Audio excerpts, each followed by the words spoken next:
मकबूजा कश्मीर के इलाके उड़ी में भारतीय फौज के हेडक्वार्टर पर हमले में 17 फौजी हलाक और मुतादिद जख्मी हो गए हैं। भारतीय फौज के मुताबिक हमला आवरों को भी हलाक कर दिया गया। इसी सारी सूरत हाल पर बात करने के लिए हमारे साथ मौजूद हैं तज्जियाकार एंकर पर्सन सईद कायद साहब। कायद साहब, इस ताज़ा तरीन सूरत हाल को आप किस तनाजुर में देखते हैं?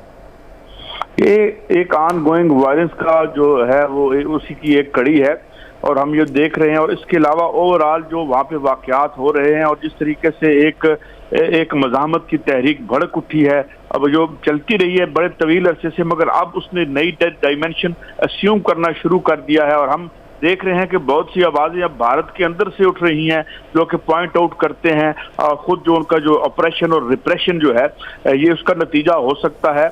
और या ज़ाहिर है वो इस्तेमाल तो इस वाक़े को एक वो जो पुराना उनका तरीका है बाहर की तरफ इल्ज़ामात को जो है इशारा करना, वो तो करते रहेंगे, लेकिन मेरे ख्याल में अंदर की तरफ और हर वो मुल्क जिसके अंदर इस तरह दहशतगर्दी की वारदातें होती हैं अपने अंदर ज़्यादा देखना चाहिए। और हम ये देख रहे हैं कि अभी इसके एक और डायमेंशन भी है। अगर आप ये देखें कि बलूचिस्तान के हवाले से जो अब खबरें आ रही हैं और वहाँ पे जिस तरीके से रेडियो बुलेटिन्स की बात हो रही है, तो ये जो एक खेल है ये बंद होना चाहिए, खत्म होना चाहिए। और अपने अंदर इन काजेस को तलाश करके आइडेंटिफाई करना चाहिए, जिन्हें आइडेंटिफाई करना कुछ ज़्यादा मुश्किल नहीं है। जिस तरह से मैं मिसाल के तौर पे आपको ये भी साथ बताता चलूं कि अगर आज यूरोप की सरहदों पर एक जो रिफ्यूजीज का एक तूफान जो उमड़ के आ रहा है, तो उन्हें भी देखना चाहिए कि उनकी खारजा पॉलिसी क्या रही है।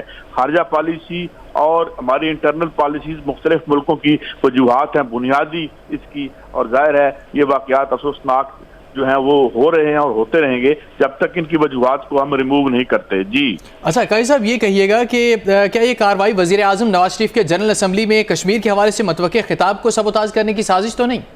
देखिए, बात यह है कि आप रूल आउट नहीं कर सकते आज के दौर में कॉन्स्पिरेसी थ्योरीज को।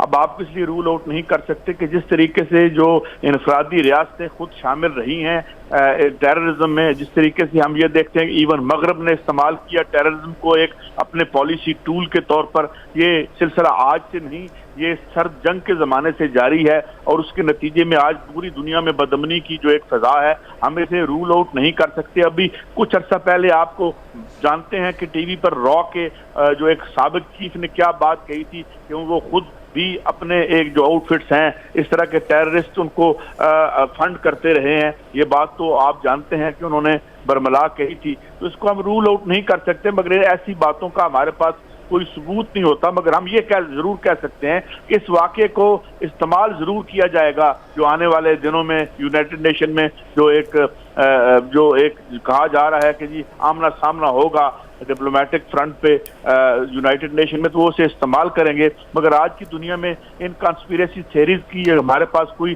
शवाहिद हो ना हो, इन्हें रिफ्यूट करना भी मुश्किल होता है। जी ठीक है, बहुत शुक्रिया। सईद काज़ी साहब हमारे साथ मौजूद थे।